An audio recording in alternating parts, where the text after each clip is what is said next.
Hello my dear students, welcome again in Shivani chemistry classes. और आज की क्लास में हम डिस्कस करने वाले हैं नर्नेस्ट इक्वेशन। बहुत ही ज़्यादा इंपॉर्टेंट टॉपिक है इलेक्ट्रोकेमिस्ट्री चैप्टर का, और यहाँ से आपके न्यूमेरिकल आने के चांसेस बहुत ज़्यादा रहते हैं, आपके बोर्ड में भी और अगर आपका कॉम्पिटिटिव कोई एग्जाम है तो वहां पर भी। चलिए शुरू करते हैं आज की class without wasting a single second.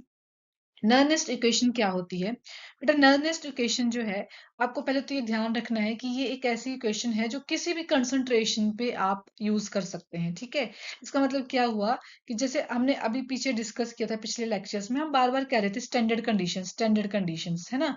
तो उस कंडीशन उनमें क्या होता है कि आपके पास जो कंसंट्रेशन होती है वो आपकी 1 मोलर हो जाती है ना। और अगर मैं टेम्परेचर की बात करूं तो स्टैंडर्ड कंडीशन पे आपका जो टेम्परेचर है वो 25 डिग्री सेल्सियस रहता है। ऐसे अगर मैं प्रेशर की बात करूं तो वो हो जाता होगा आपका 1 बार। बट अगर मुझे यहाँ पे ये कंडीशन सेट नहीं करनी है और मैं किसी भी टेम्परेचर पे, किसी भी कंसंट्रेशन टर्म पे, किसी भी प्रेशर पे अगर मैं सॉल्व करना चाहती हूँ आपका इलेक्ट्रोपोटेंशियल, तो उस केस में हम यूज करते हैं नर्नेस्ट इक्वेशन। मतलब नर्नेस्ट इक्वेशन जो है वो किसी भी कंसंट्रेशन पे आप ले सकते हैं, मतलब एनी कंसंट्रेशन पे आप इसको यूज करेंगे जहां पर आपको कंसंट्रेशन जो है वो कुछ भी गिवन हो सकती है, आपके रिएक्टेंट के आयंस की और प्रोडक्ट के आयंस की। तो उस केस में हम यूज करेंगे इक्वेशन जिसका नाम होता है नर्नेस्ट इक्वेशन। और नर्नेस्ट इक्वेशन है क्या? वो है आपकी E, that is electrode potential, is equal to standard electrode potential minus RT upon NF natural log of product upon reactant. जो LN यहाँ पे लिखा है इसको आप इस तरीके से भी लिख सकते हैं, लॉग टू द बेस 10। ठीक है जी। तो अब देखिए यहाँ पर आर क्या होता है बेटा? आर होता है गैस कांस्टेंट, ये है टेम्परेचर। एन क्या है? एन होता है number of electrons. Number of electrons जो है वो आप गेन भी कर सकते हैं, डिपेंड करता है कि कौन सी रिएक्शन है, वहां पे गेन भी हो सकते हैं और लॉस भी हो सकते हैं। और ये साथ में ट्रांसफर भी, अगर वो इलेक्ट्रॉन हो रहे हैं आपकी रिएक्शन में तो आप उनको भी काउंट कर सकते हैं। ठीक है, अब ये सारी टर्म्स जब हम न्यूमेरिकल करेंगे तो आपको और अंडरस्टैंडिंग मिलेगी। अभी के लिए आपको क्या करना है कि इसको, इक्वेशन को धीरे धीरे समझना है, जो भी इक्वेशन है उसको लर्न करना है, सो दैट जब न्यूमेरिकल करें तो आप इसको अप्लाई करके इजिली कैलकुलेशन कर पाए। तो यहाँ पे हो गया एफ, क्या हो गया? Faraday's constant. Product upon reactant का मतलब हो कि कोई रिएक्शन है आपके पास, यहाँ पे कोई भी रिएक्शन आपने लेके रखी है यहाँ पे, है ना। तो उस रिएक्शन में आपका जो भी यहाँ पर रिएक्टेंट बन रहा है या प्रोडक्ट बन रहा है उसको अपने यहाँ पे लिखना है, प्रोडक्ट अपॉन रिएक्टेंट। और अगर मैं इस केस में ये कहूँ तो आप यहाँ पे ये भी कह सकते हैं कि यहाँ पे मोस्टली ऐसी टर्म होती है जो एनोड होती है, और नीचे क्या होता है? नीचे आपका होता है कैथोड। ठीक है, ये आपको मैंने बेसिक सा आइडिया दे दिया। अब हम इसको थोड़ा सा और डिटेल में अंडरस्टैंड करते हैं। अब देखो, मान लीजिए आपके पास ये रिएक्शन है। ठीक है, ये है मेटल, कोई भी मेटल ले लीजिए, और यहाँ पे क्या हो रहा है? ये मेटल इलेक्ट्रॉन को गेन कर रहा है। तो यहाँ पे आपके पास ये बन गया फिर M। ठीक है जी। अब ये हाफ सेल रिएक्शन है। हाफ सेल रिएक्शन क्यों? क्योंकि हमें पता है कि एक रिडॉक्स रिएक्शन काम करती है जहां पे रिडक्शन भी होती है और ऑक्सीडेशन भी होती है। लेकिन अगर हम सिर्फ ऑक्सीडेशन की ही बात कर रहे हैं या फिर हम सिर्फ रिडक्शन की ही बात कर रहे हैं तो उसको हम क्या कहते हैं? हाफ सेल इक्वेशन कहते हैं। तो यहाँ पे क्या हो रहा है? यहाँ पे इलेक्ट्रॉन्स गेन हो रहे हैं। तो गेन ऑफ इलेक्ट्रॉन क्या हो जाता है बेटा? गेन ऑफ इलेक्ट्रॉन्स क्या हो जाएगा आपका? That is reduction. ठीक है, गेन ऑफ इलेक्ट्रॉन क्या हो जाता है? यहाँ पे रिडक्शन। तो यहाँ पे रिडक्शन की बात हो रही है। तो अगर मैं इक्वेशन के में देखूं तो हम इसके रिस्पेक्ट में अगर मैं इक्वेशन को देखूं तो आपकी इक्वेशन क्या बन जाएगी फिर? That is E। ठीक है, अब यहाँ पे Mn पॉजिटिव टू M। ठीक है जी। और standard electrode potential E Mn positive to M minus RT upon NF, same वही इक्वेशन है, और natural logarithm of M upon Mn positive. तो यहाँ पे M क्या है बेटा आपका? ये बन गया आपका प्रोडक्ट। ठीक है, और ये बन गया आपका नीचे रिएक्टेंट, प्रोडक्ट अपॉन रिएक्टेंट। ठीक है, अब देखो, अब ये कह रहे हैं कि हमें पता है कि जो सॉलिड मेटल है, जैसे सॉलिड की बात कर रहे हैं हम यहाँ पे, सॉलिड या लिक्विड, प्योर सॉलिड और प्योर लिक्विड के केस में आपकी जो कंसंट्रेशन होती है वो कितनी हो जाती है? यूनिटी हो जाती है। ठीक है, किस केस में?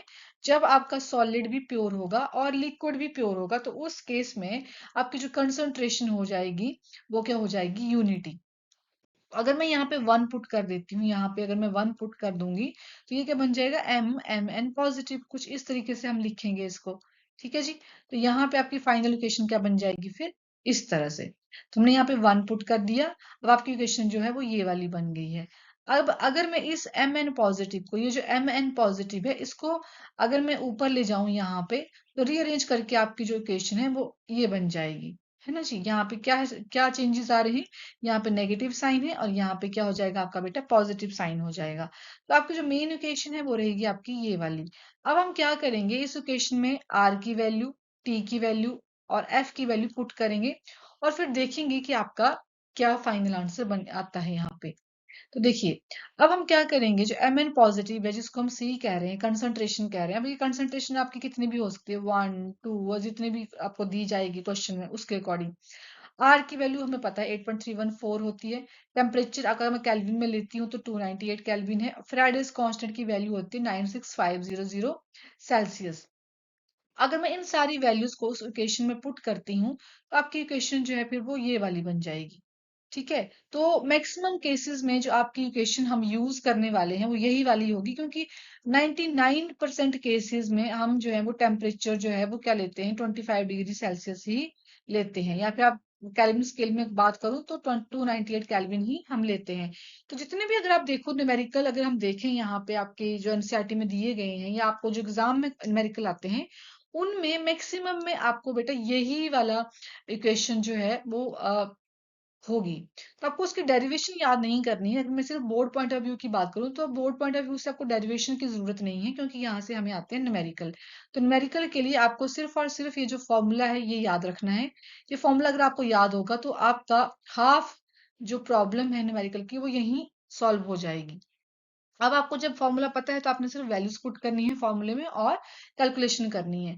अब इसकी क्लैरिटी आपको कैसे होगी, जैसे हम नेक्स्ट लेक्चर में बहुत सारे न्यूमेरिकल करने वाले हैं हम इसके, तो जैसे जैसे हम न्यूमेरिकल करते जाएंगे और आप भी प्रैक्टिस करते चलोगे तो इस पर्टिकुलर इक्वेशन के किस तरह से इसके यूज हैं, कैसे हम इसको सॉल्व करेंगे, लॉग कैसे सॉल्व करेंगे, वो सारी आपको क्लैरिटी धीरे धीरे मिलने वाली है, क्योंकि मैं सारे क्वेश्चन आपको बेसिक से एडवांस तक करवाने वाली हूँ। 1 बाय 1 आने वाले लेक्चर्स में आपको वो सारे न्यूमेरिकल भी मिलने वाले हैं। तो अभी आप इस इक्वेशन को याद रखो, ये इक्वेशन जो है वो कैसे बन के आ रही है वो थोड़ा सा आपको अंडरस्टैंडिंग होनी चाहिए। चलिए अब आगे चलते हैं। अब देखिए, नर्नेस्ट इक्वेशन अगर सेल की बात करूं तो जो हम ऑलरेडी हम ये कह चुके हैं कि ये इस तरीके से होता है।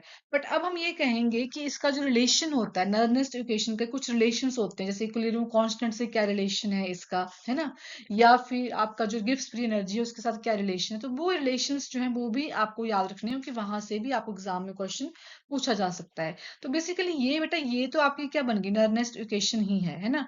अब हम बात करते हैं थर्मोडायनेमिकली, हम कैसे नर्नेस्ट इक्वेशन को आपके इक्विलिब्रियम कांस्टेंट से रिलेट करते हैं, क्या रिलेशन है आपका, किसका, नर्नेस्ट इक्वेशन का और इक्विलिब्रियम कांस्टेंट का क्या रिलेशन रहेगा, हम वो थोड़ा सा इसके बारे में देख लेते हैं। आपके एनसीईआरटी में भी आपको ये टॉपिक मिल जाएगा। टॉपिक रहेगा आपका 3.3.1। हेडिंग मिलेगी आपको इक्विलिब्रियम कांस्टेंट फ्रॉम नर्नेस्ट इक्वेशन। चलिए, अब ये तो नर्नेस्ट इक्वेशन है। अब आपको ये हाइपोथेटिकल इक्वेशन दी गई है यहाँ पे, कि मान लीजिए कोई हाइपोथेटिकल इक्वेशन है जिसमें आपका ये वाला पार्ट जो है वो बन जाता है आपका रिएक्टेंट, ये वाला पार्ट आपका बन जाता है रिएक्टेंट और ये वाला पार्ट आपका बन जाता है प्रोडक्ट। अब इसको मैं इस तरीके से फॉर्मूले में पुट करूं तो हमें पता है, आपने 11th क्लास में थर्मोडायनेमिक्स में ये स्टडी किया हुआ है कि इसको हम कहते हैं रिएक्शन कोशेंट।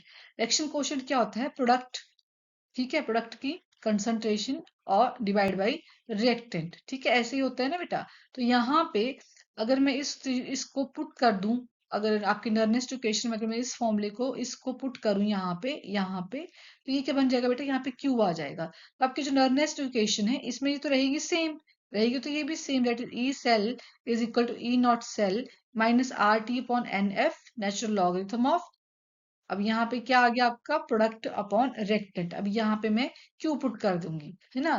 तो हमें यहाँ से क्या मिल जाएगा, हमें एक रिलेशन मिल जाएगा किसका, इलेक्ट्रोड पोटेंशियल का और इक्विलिब्रियम कांस्टेंट का।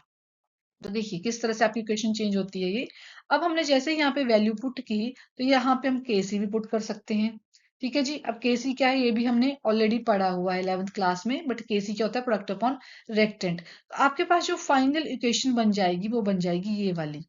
ठीक है, अब आपने क्या किया कि ये जो प्रोडक्ट अपॉन रिएक्टेंट था यहाँ पे आपने पुट कर दिया केसी की वैल्यू, और ये कह रहे हैं कि अगर मैं इक्विलिब्रियम कंडीशन की बात करूं तो उस केस में आपका जो ई सेल की वैल्यू होती है वो हो जाती है 0।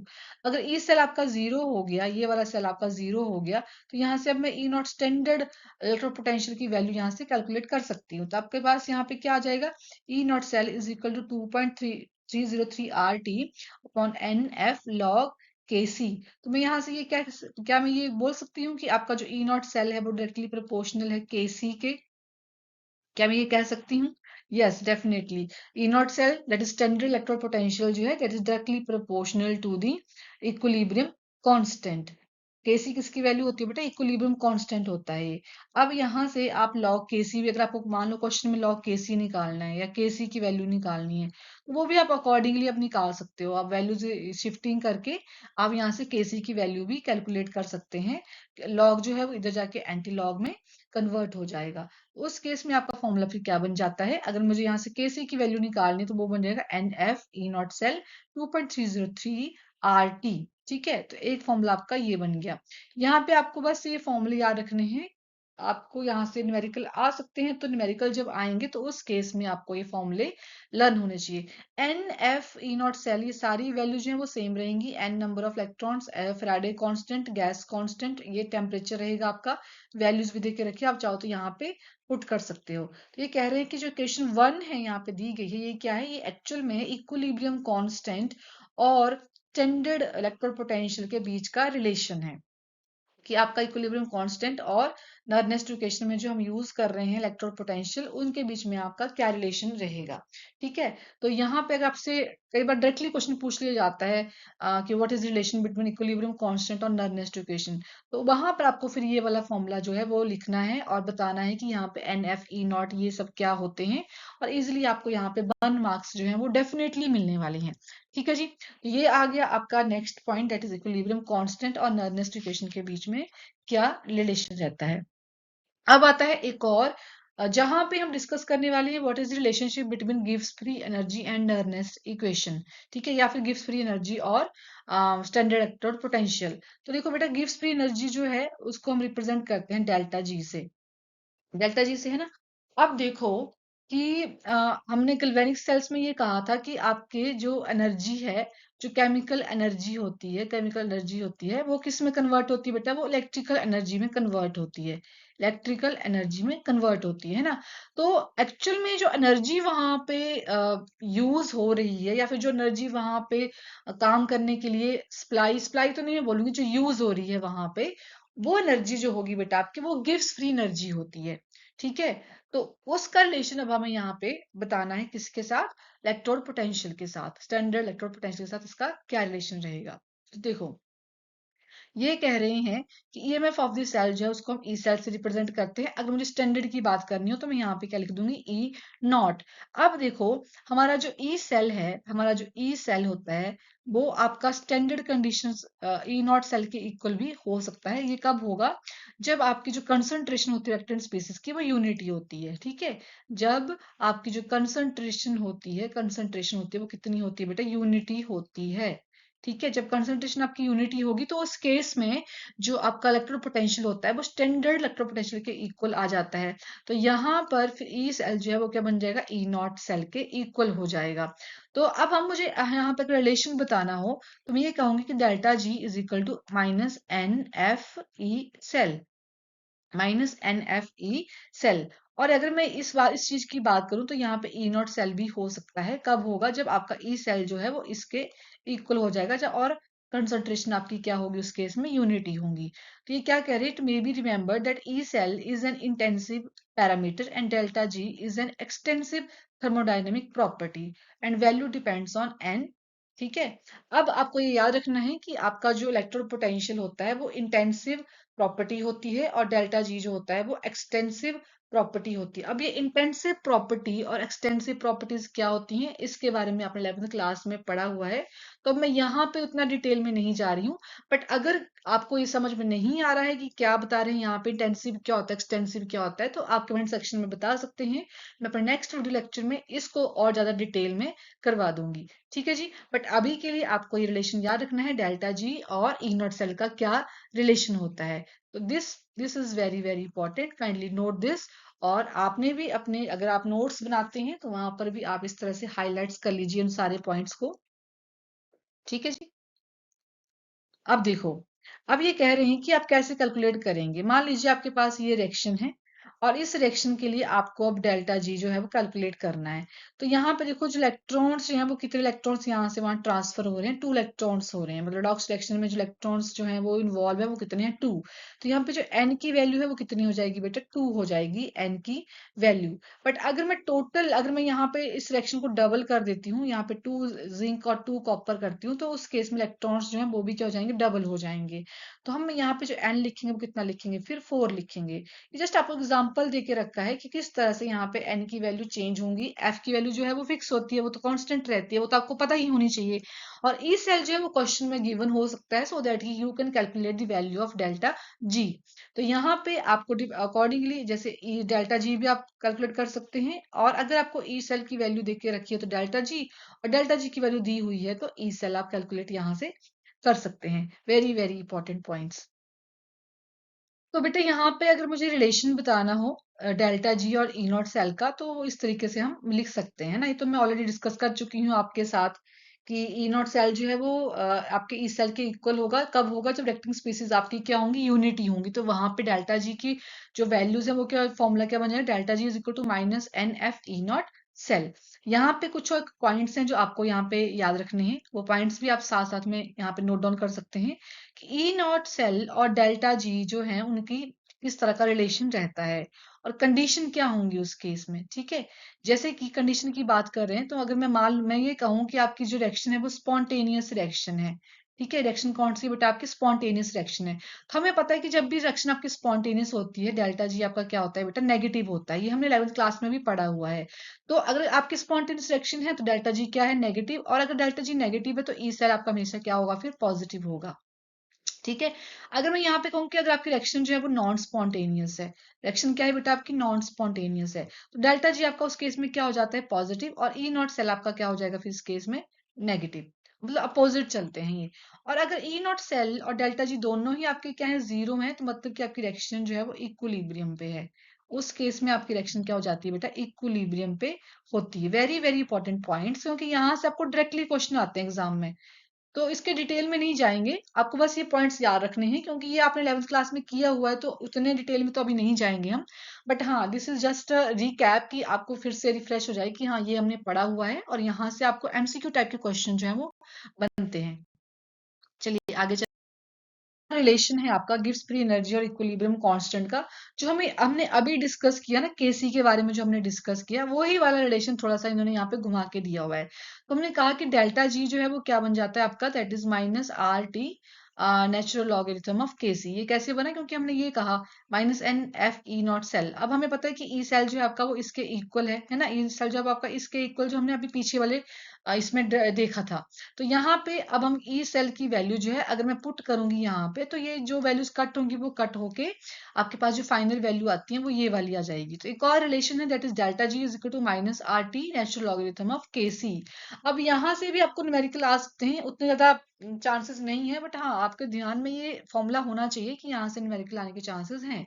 तो डेल्टा जी क्या है बेटा, यहाँ पे गिब्स फ्री एनर्जी है, आर क्या है, गैस कांस्टेंट है, टी क्या है, टेम्परेचर इन केल्विन है, और केसी क्या है, यहाँ पे इक्विलिब्रियम कांस्टेंट है। अगर कोई इक्वेशन देके रखिए तो वहां पे केसी जो है हमें पता है कि वो किस तरह से चेंज होगा, प्रोडक्ट अपॉन रिएक्टेंट। ये वाला फॉर्मूला है, इसको भी आपने याद रखना है। ये सारे फॉर्मूले आपके एनसीईआरटी में दिए हुए हैं, और इनके ऊपर अब जो न्यूमेरिकल है वो हम करेंगे नेक्स्ट वाली क्लासेस में, काफी डिटेल में करेंगे, आपको टेंशन लेने की कोई जरूरत नहीं है।